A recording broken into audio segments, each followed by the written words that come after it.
Welcome to High Gluttony. I'm Gretchen. And I'm Becca, and we're two ladies on an adventure. Listen along every 10 days or so as we cook a dish we like, Quest about cannabis education, or chat with someone we respect. You can find more information about this episode at highgluttony.com. Thanks for joining us, Gluttoneers. Off we go.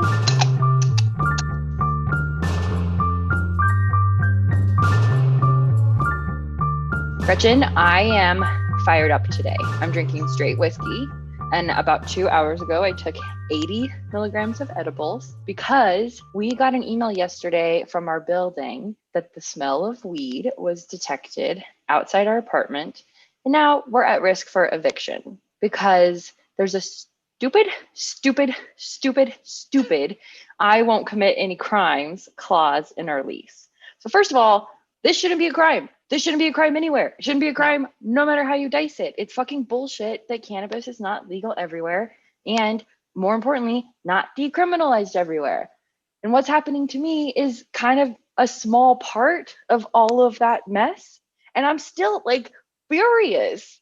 I am sticky with anger, which is perfect because we're making sticky stuff today. So that's where I'm coming from. What are you smoking and drinking today, Gretchen? So I'm having a little bit of a fruit cart since I still have a bit of that left from a purchase a couple of months ago. So I was like, probably should work through that marijuana sooner than later. Oh, sorry, cannabis. Work through my cannabis collection. So I'm going to have some of that. And then I made a faux sangria with a little bit of nectarines because I'm having an absolute glut of nectarines and peaches off my tree right at the moment. So I put a couple of the little tiny guys that wouldn't be good for anything else into my drink, shook it up with a little bit of the pear brandy, and then topped it off with some white wine. And so I'm having faux sangria today. Express sangria. Express sangria. Like your express baked potato.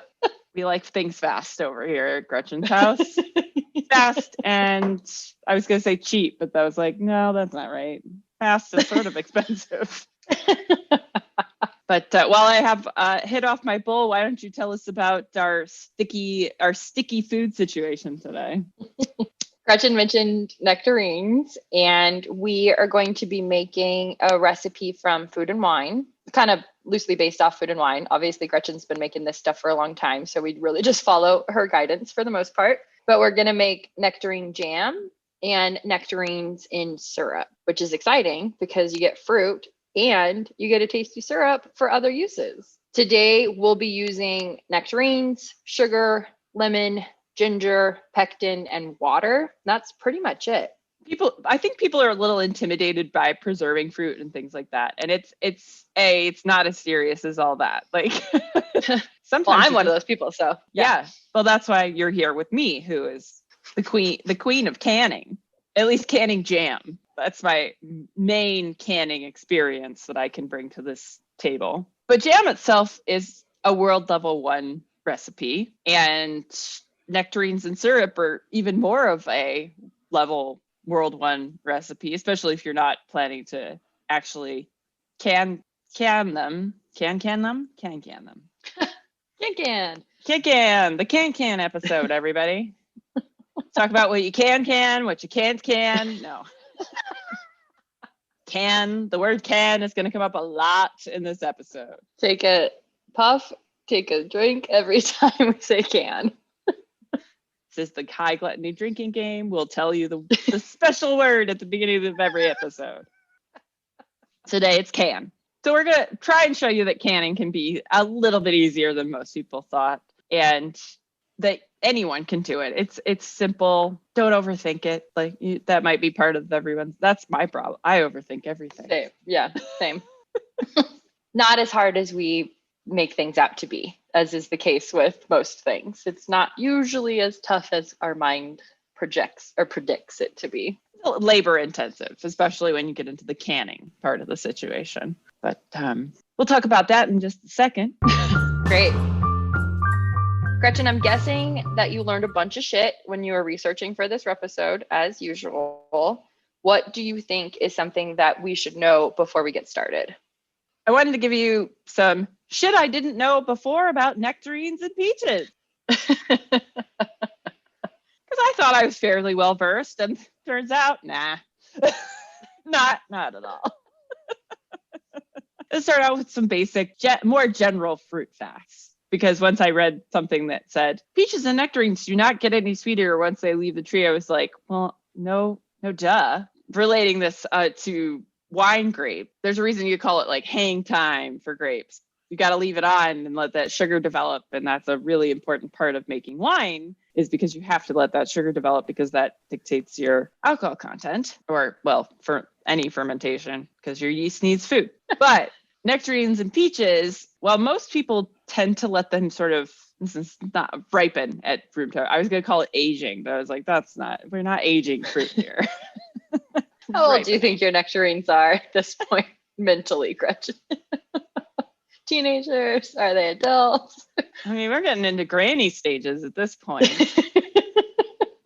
Wise old nectarines. But this is the reason why most peaches you can buy in a grocery store suck, is because they're a very delicate fruit. So they pick them the earlier kind of the better, so that they can get them to market intact. And while they will soften up a bit, and there was another word I was thinking of, but I can't think of it now. They will soften up over time, but once it comes off the tree, that sugar level's fixed. So that's why much better to get your fruit from a farmer's market. I mean, we have one person at the Napa farmer's market that brings them in these like very carefully like constructed boxes, and you're not allowed to touch them. And cool. She's very picky. Her fruit is amazing, but respect the fruit. I didn't really put that together. So you're saying when you bring a fruit home and it's still hard, it's never going to get sweeter than what you have as soon as you bring it home. It'll just get softer. Correct. Yeah. Okay. It's a texture. You're going to affect the texture more than anything else. Yeah, that's pretty cool shit. I didn't know that before. And that's not even the end. I've got like 6 more facts here for you, Becca. Get excited. I'm buckled in. Let's keep going. The gene that makes peaches fuzzy is actually recessive in nectarine. They are essentially the same fruit, just with like this one gene turned off or on, resulting in either a furry fruit or a not so furry fruit. Pick your pleasure. Yeah. Although On Food and Cooking also says that they're supposed to be more aromatic than peaches, which I was like, I don't know. They're both pretty aromatic. I'm not sure I see much of a difference, but we trust Harold. It's fine. In Harold, we trust. I thought the yellow varieties were actually the more genetically older of the two, because you have white or yellow. Those are the two main colors that peaches come in. Peaches were always white. Like the yellow ones were actually developed in the 1850s. Yellow peaches aren't even that old of a fruit. Interesting. Along that line, apparently they were also freestone versus cling. So you have those are the other two main ways to differentiate between different stone fruits, is they either cling to the pit in the middle, or the pit is easily removable. Originally, the fruit was like, yeah, here, take my pits. And for some reason, somebody decided to breed them so that they'd be like, nah, I'd like to keep my pit in here, please. Like, I was like, what? Why? Ugh, I hate that. Why would you want to make it harder on yourself? Yeah. Ew. Just float that stone around. Let it fall out. Let it fall out. The good news is you're not typically going to find cling peaches anywhere.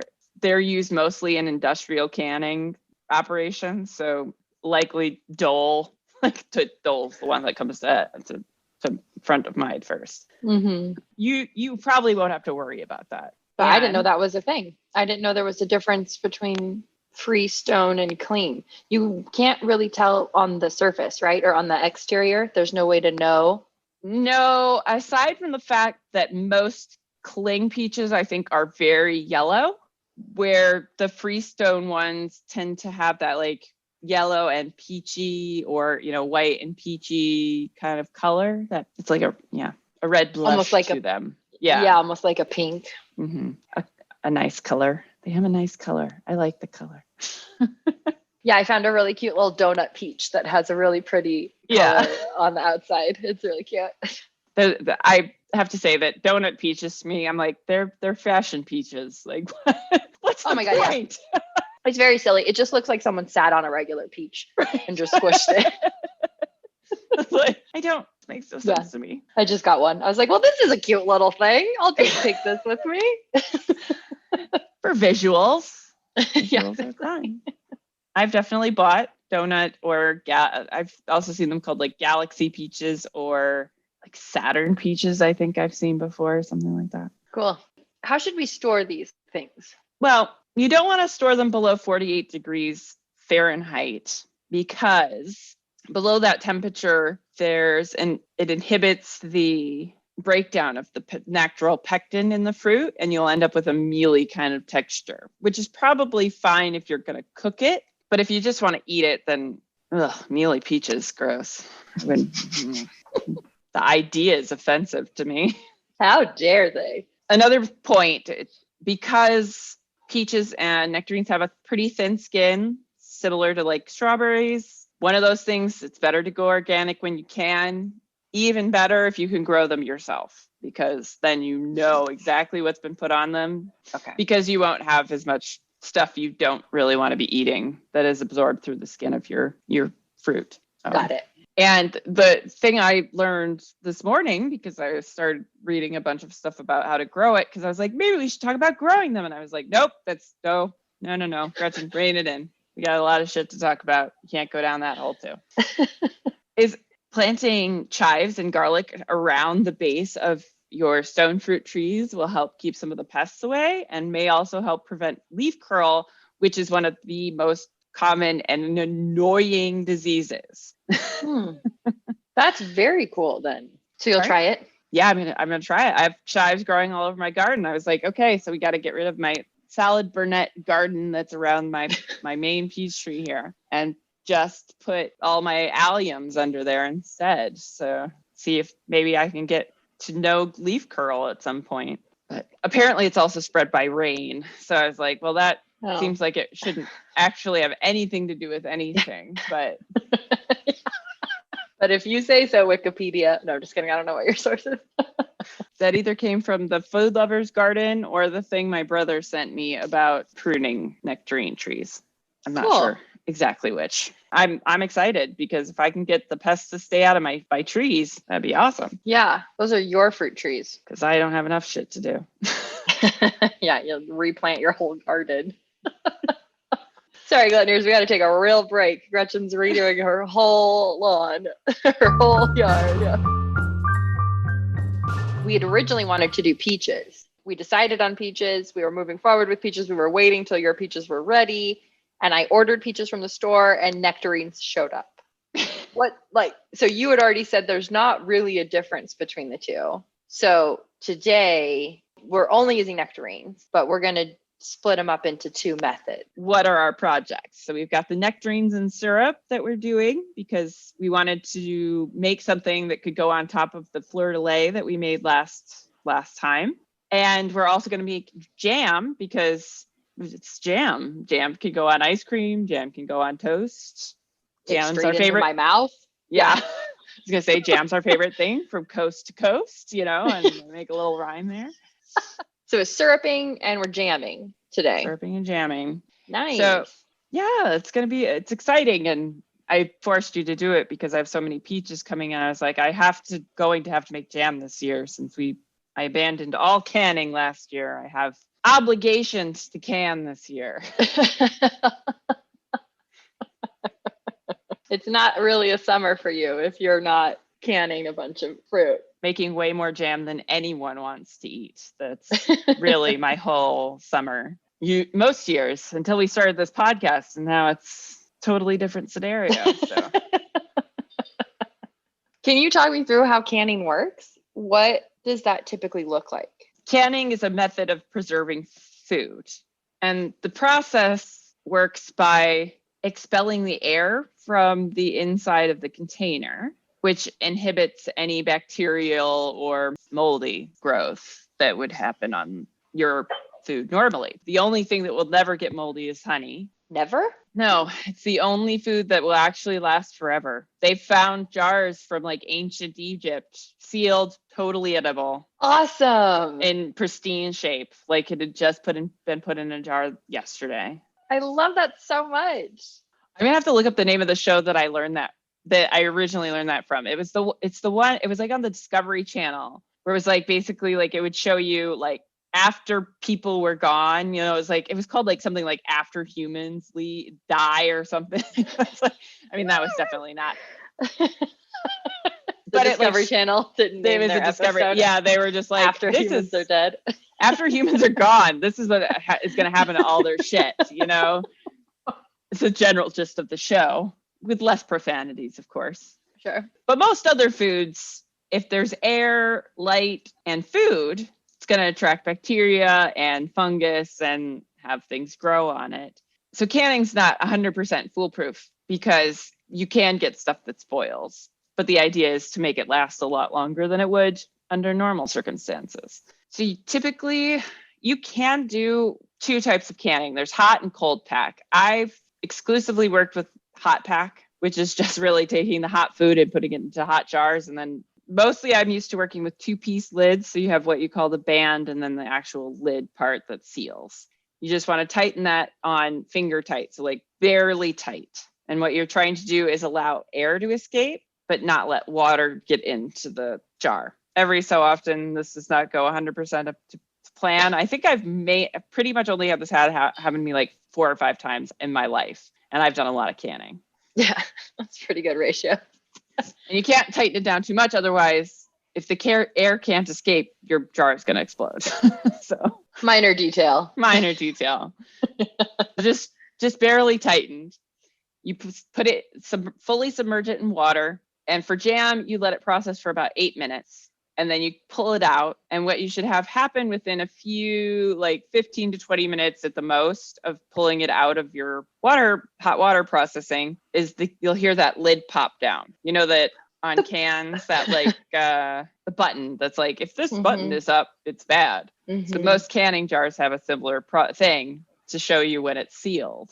So you'll hear it go and it'll suck in, or you can just chuck it in your fridge and eat that one first. So that's what usually happens for me. It's like, okay, or I'm gonna give it to somebody I know eats a lot of jam. Got it. And today we're going to make ours fresh, or Just we're fresh. going to plan on using it fresh. So we're not going through the actual removal of air and sealing that way, et cetera, et cetera. Yeah, it's a real pain in the butt, mostly because I've only done it with the hot water, like boiling method, which is loud, and you're dealing with lifting things that are sort of slippery out of hot ass water and dealing with the potential of spilling boiling water all over yourself, not to mention the possibility of dropping a jar and having it smash and break. And so canning's not for everybody. It is a process. It's not the most fun thing. It's doable. Like if we had an apocalypse, most people could learn how to can their own food.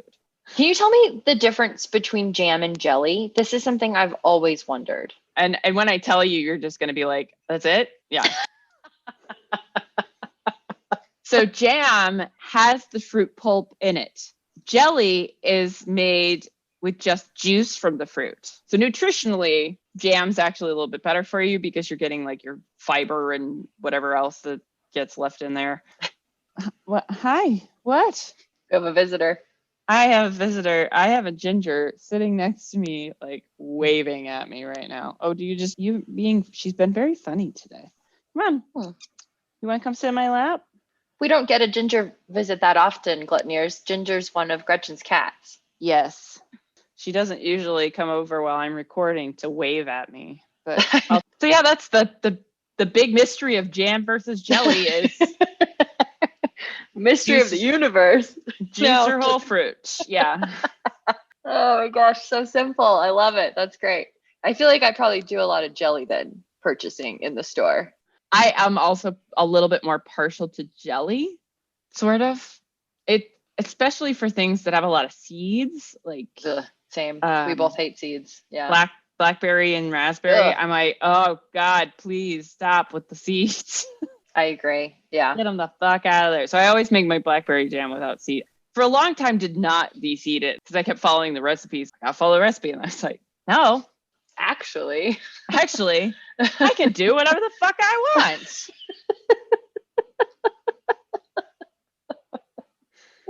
And I was free after that.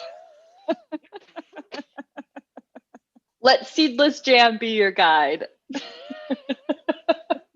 I got a little more to share since we're doing something I haven't really done before, which is doing the fruit in syrup. I've done this one other time, and I believe I still have some quince in my cupboard. It's packed in syrup. So from America's Cookbook, I got to learn that when you find like the fruit in syrup in the store, there's like a light, medium, and heavy syrup. They're generally labeled like peaches in light syrup. So light is a 1 cup of sugar to 3 cups of water ratio. So pretty weak tea there. And then medium is 1 cup of sugar to 2 cups of water. And then heavy is a 1 cup to 1 cup. So 1 cup of sugar with 1 cup of water. And today, the recipe we found from our recipe from Food and Wine is 2 cups of sugar to 3 cups of water. So it's a medium heavy syrup. Yeah. Somewhere between. It's not an exact match to any of those ratios, but no, a little on the closer to medium and heavy than light. It's definitely in between medium and heavy. Really for what we're trying to do, because part of our idea was to actually make like a peach syrup straight up. But I was like, well, we could just put the fruit in it. This is a good ratio to do because it is that like slightly heavier, but it'll make kind of a nice ice cream topping. I'm so excited. And my experiment today is we're going to do a process for peeling our stone fruit called blanching. Gore the skin just a little bit, which usually means just cutting a little X into the opposite end from the stem, and then bunking it. Then you put them in little bunk beds. And tuck them away for a while. And then summer camp, they just crawl out of those clothes like horny little teenagers. Immature little fruits. Immature fruits. So you don't bunk them. They don't bunk them. You dunk them. Dunk. Submerge them in some boiling water, and that just cooks just enough, because you want to leave them in the water for like no longer than a minute. Just enough of the fruit to get it to let go of the skin. So it's really easy to peel it. And I'm going to take those peels and infuse them into my syrup, because I want to see if I can get a little bit of that pink color to come out and go into my syrup. And so I can have a nice like pinky syrup. And I'm just worried there's not enough pigment in the flesh to do it. I'm going to see if I can get an extra hit of nectarine color and flavor in there. So that's my mad Gretchenist experiment for today. Okay, just one, kind of. This whole thing is a little bit of a mad Gretchenist, but that part will be a focused mad Gretchenist. Yes. a stated goal to find out, figure out. So why don't you take us through exactly what we're using today? Great.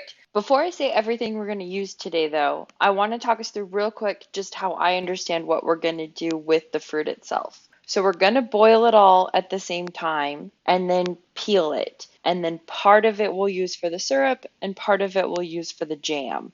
So the syrup, we're going to make a simple syrup and then pour that over the fruit. And then for the jam, we're going to cook the peaches just a little bit and then add sugar and pectin and lemon to that.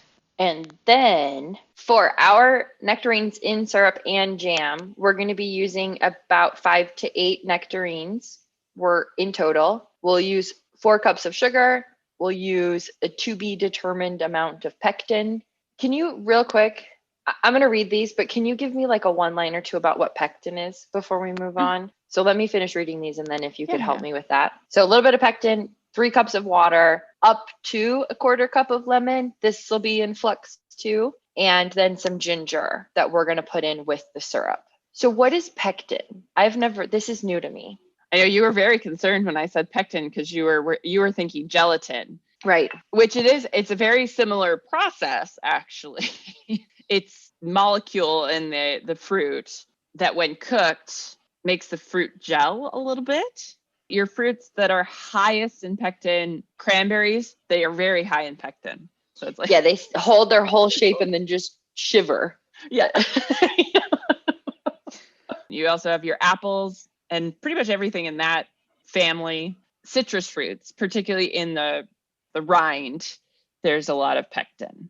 And so most derived pectin that you can buy in the store specifically for jam and jelly making is typically a citrus pectin. So it's derived from citrus peels. Got it. And that works to just bind and add a little bit stickiness to everything. Stickiness, yes. Okay.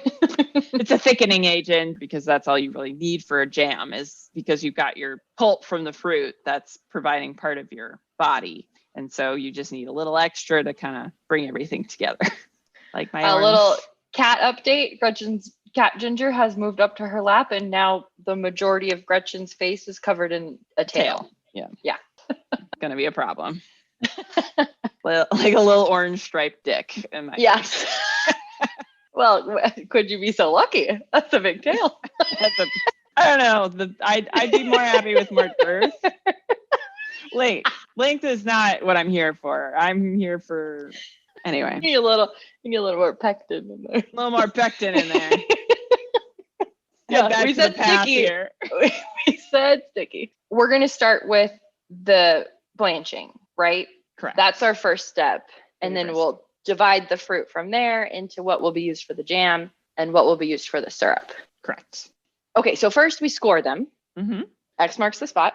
X marks the spot. Then put them in boiling water for up to a minute. And then what happened? Then we're going to, as soon as you take them out of the boiling water, you're putting them in an ice bath. And we're doing a combo ice bath / mild brine, which apparently will help prevent browning. And brining, I forgot to add salt to my ice water until you said that. So brining is just adding salt, right? Correct. America's Cookbook didn't explain how the salt works to prevent the browning. I'll have to check into that. But I figure anything that can help us keep that nice color, we're going to try. Okay. It's okay to have some pieces of the fruit that are like a little sticky or a little... Yeah, a little soft. Mushy. That should be okay. In America's Cookbook, they were talking about having some more ripe ones and some less ripe ones for your use. Great. An X or like a little score mark you said on the opposite of the... From the stem, so on the bottom of the fruit, yeah. Okay. About how many at a time are we going to put into the boiling water? 4. I'm going to start with 4, just because I don't want to overcrowd the pan.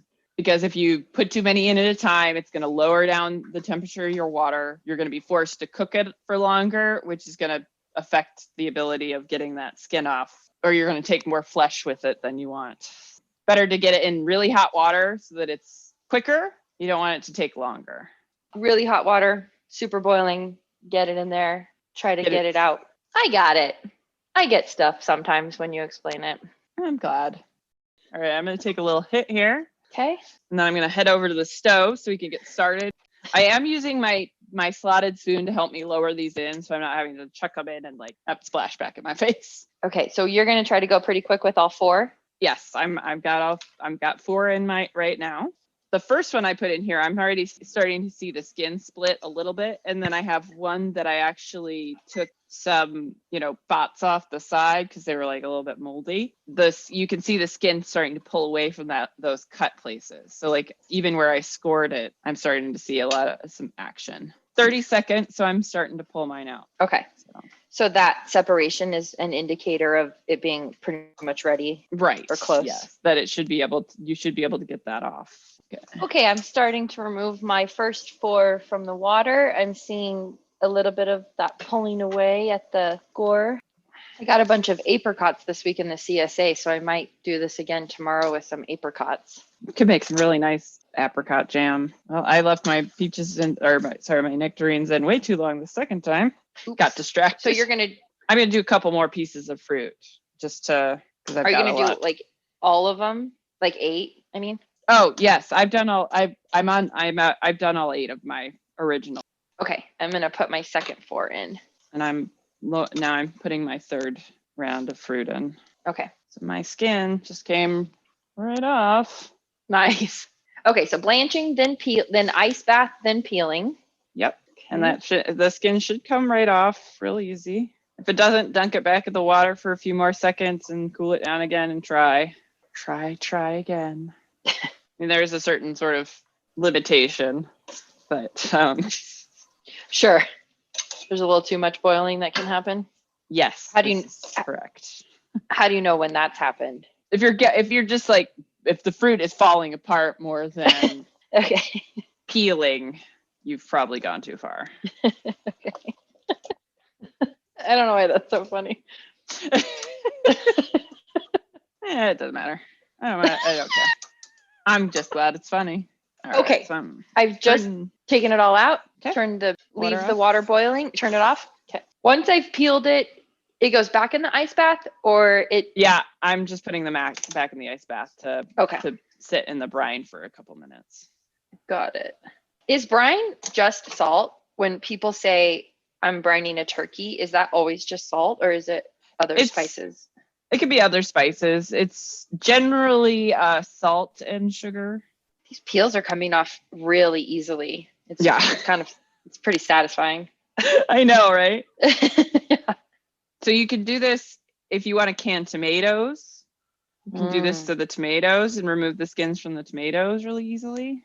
Cool. I hate tomato skins and seeds. Of course. You'll need a sieve for your seeds. Right. These nectarines are so cute. Their little peeled bodies are so cute. I'm glad you're enjoying their appearance. I'm having a blast over here with these little guys. And they're not sticky. I might have cooked mine a little too long. They seem to be kind of falling apart a little bit here. Oops. So you're keeping your skin separate and then you're going to add them to the syrup? Actually, I'm actually just tossing them into the pan that I'm going to make the syrup in a minute. Oh, that's fun. I'm going to cook them with sugar. I see. I thought you were just going to put the skins into the jar. No, the idea is to not put the skins in the jar at all. I did think about that, but I was like, I'd rather just have the nice, like, clean syrup go into the jar. I see. So the skin experiment is during the actual creation of the simple syrup that goes on top of the fruit. Okay.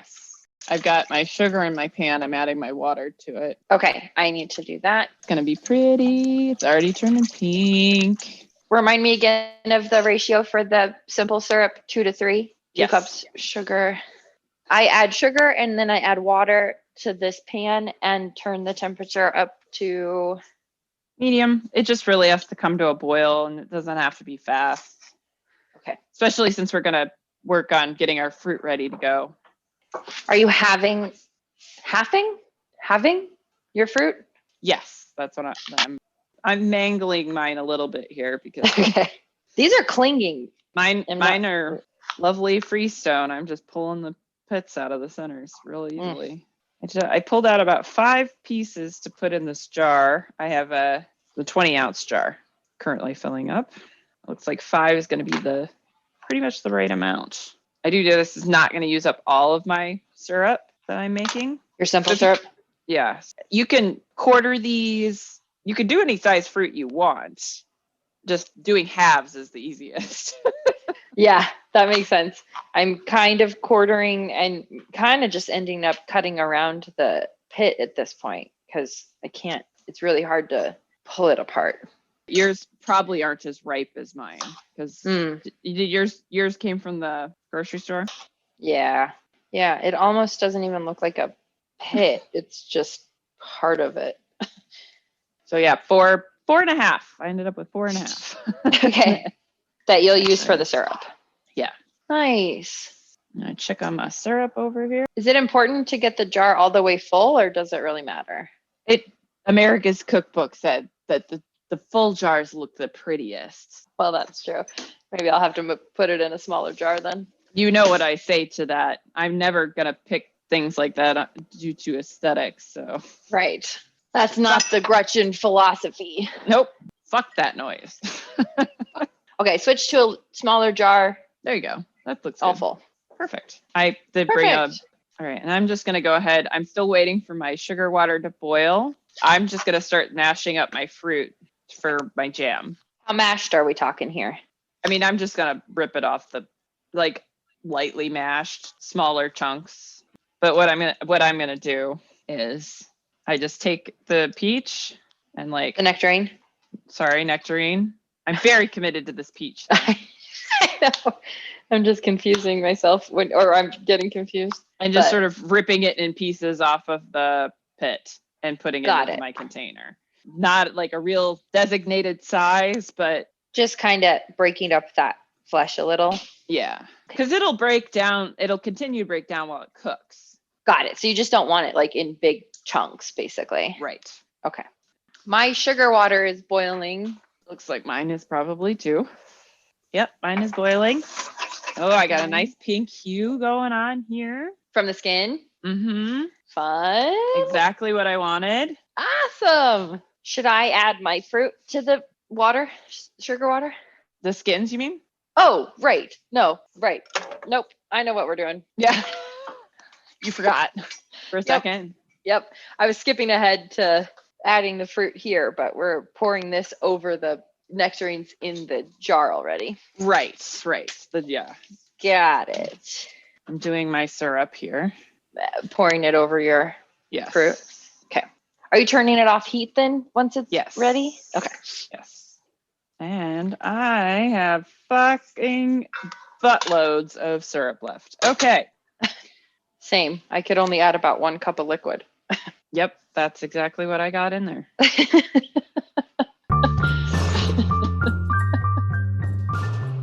So we'll probably have to empty the pan some before we put in the... Yeah. Mm-hmm. Yeah, we're going to have to do that. Yes, you are correct. Okay. I'll get going on that. We didn't want to use 2 pans. And we're like, yeah, we'll just, use up all the syrup. Maybe I'll save some of this simple syrup for some coffee. Oh, yeah. And we seal the nectarine syrup tight or? Not too tight. Not too tight.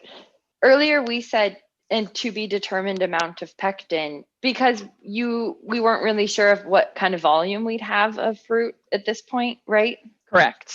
Since we're not going for a full batch, we're doing the Gretchen thing and making it up as we go.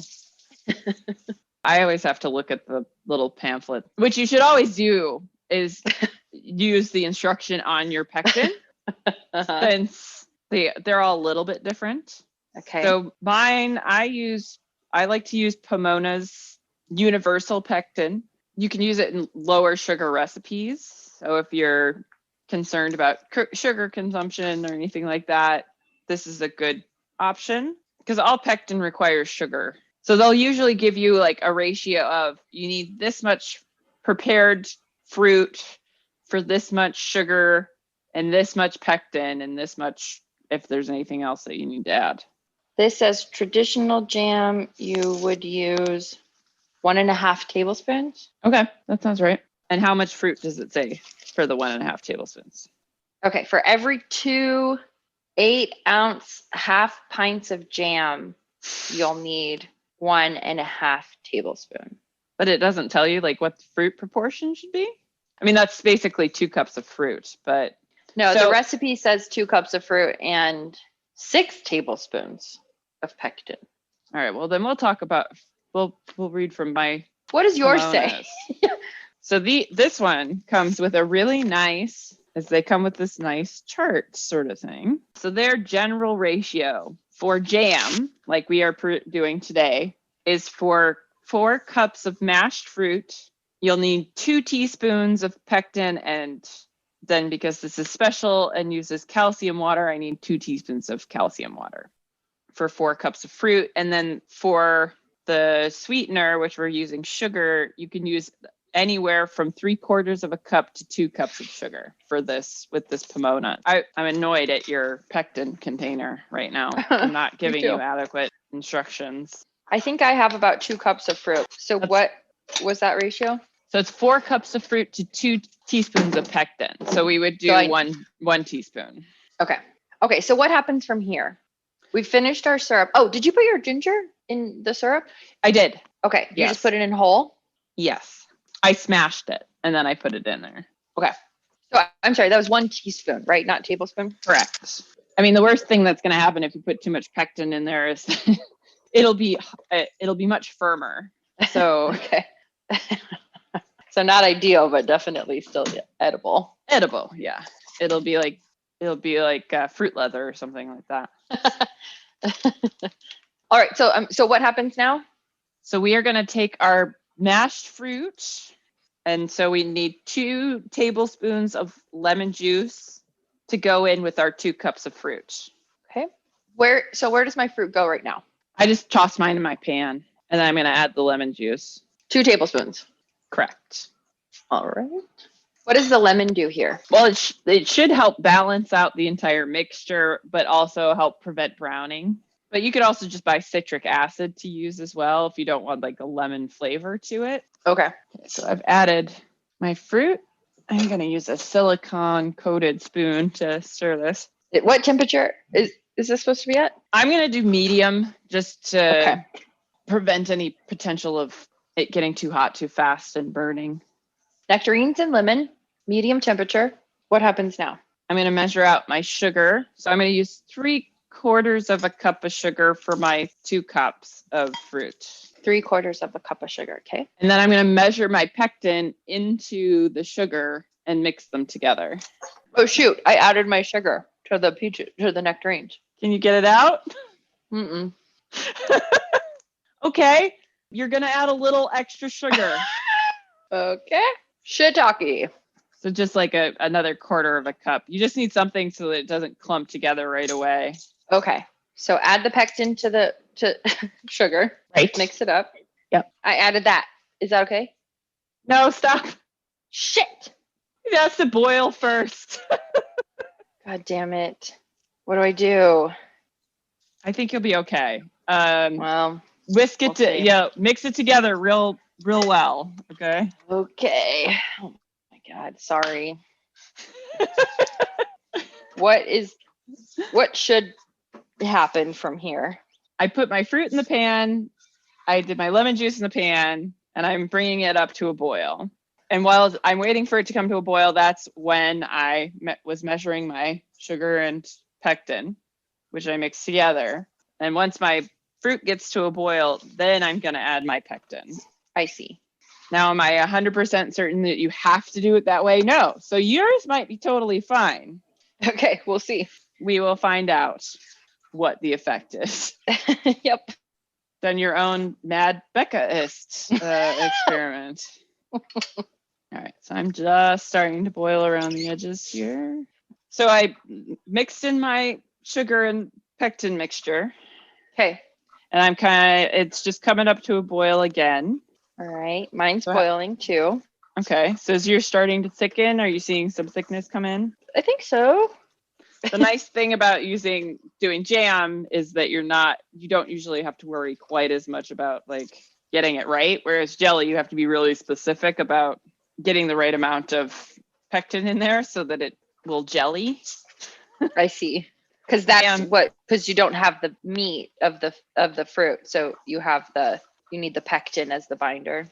Right. How long does it boil? I was just thinking until thick, but I was like, maybe I should check with Pomona's thing. Sure, vigorously 1 to 2 minutes is dissolve the pectin while mixture returns to the boil. Remove from heat. Okay, so we're good to go. Pull it out. Once it's boiled, that's activated your pectin. So, and again, because I'm not worried about making this jam last forever, I'm just going to put it into a regular clean jar. What does yours look like? Mine's like a lot of liquid with some chunks of fruit. Yeah, that's what it'll thicken more as it cools. Okay. Is yours like pinky or just? Yeah, it's really pretty. Oh, pretty. Oh, yours is pretty. Mine's very yellow.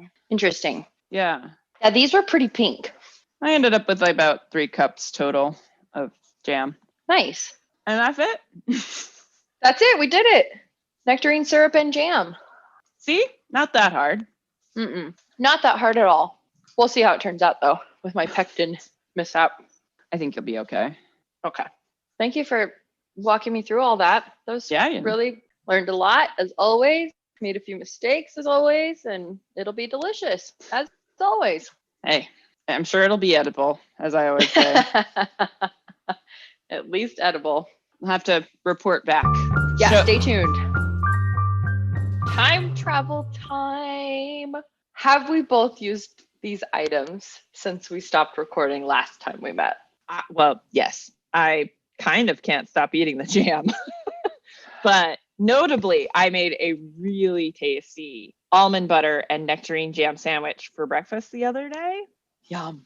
And I used my nectarines and syrup on my fleur-de-lis. Delicious. Delicious.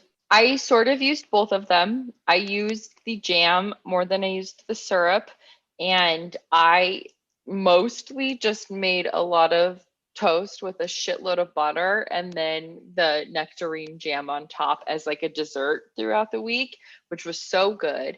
I still have some of the jam. It's okay to still use, right? Like I've kept it. Yeah, just double checking. Oh, yes. No, the jam shouldn't be a problem. It's only the nectarines and syrup that we both had an issue with that I didn't discover until I went to use it on my fleur de lis and then went, there's something not right here. Excuse me? Is this what I left here? Turns out there's a very vital step in the making peaches and syrup, because if you don't cook the fruit will start to ferment, and then you've just put the fruit into a sugar syrup, which will also ferment. So we made alcohol, everybody. we made peach wine?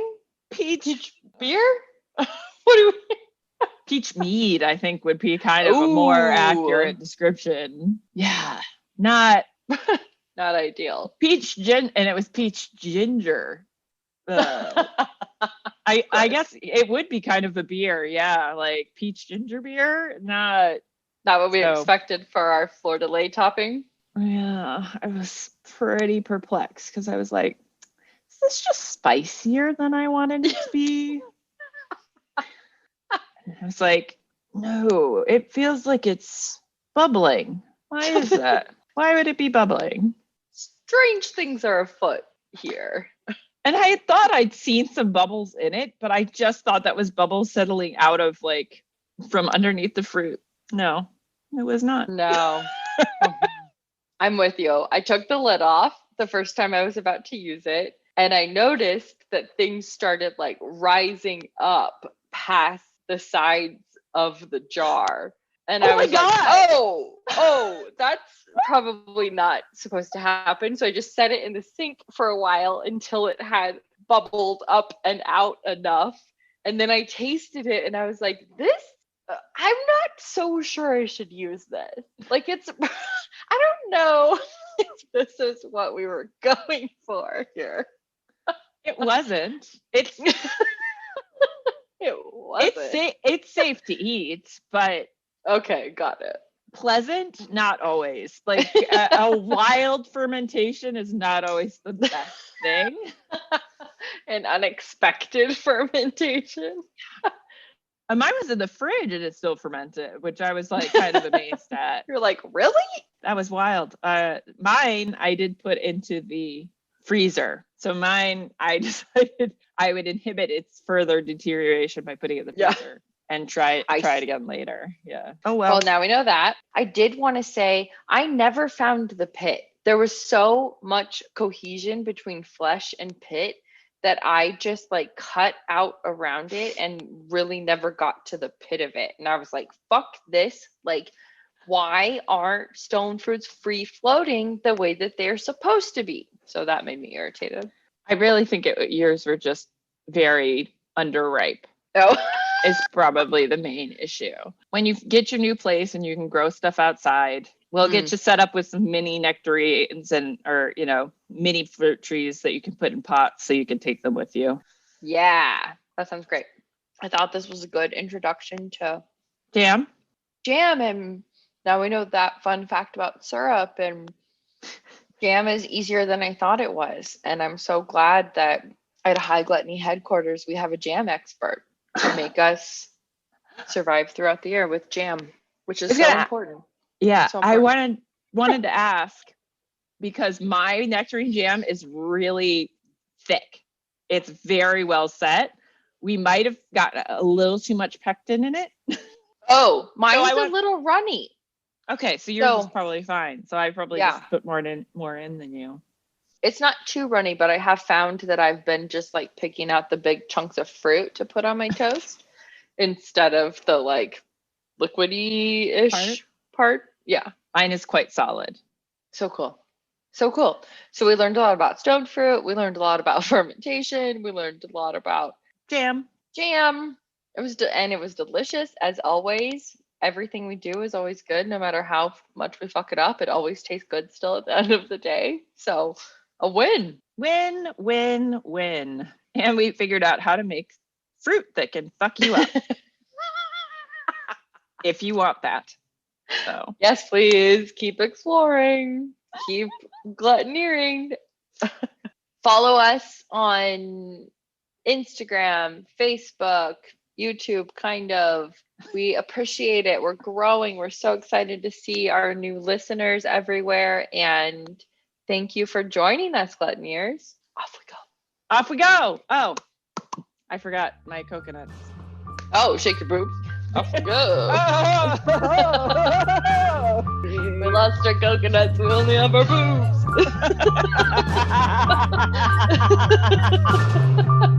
Off we go. Jiggle, jiggle, jiggle, jiggle.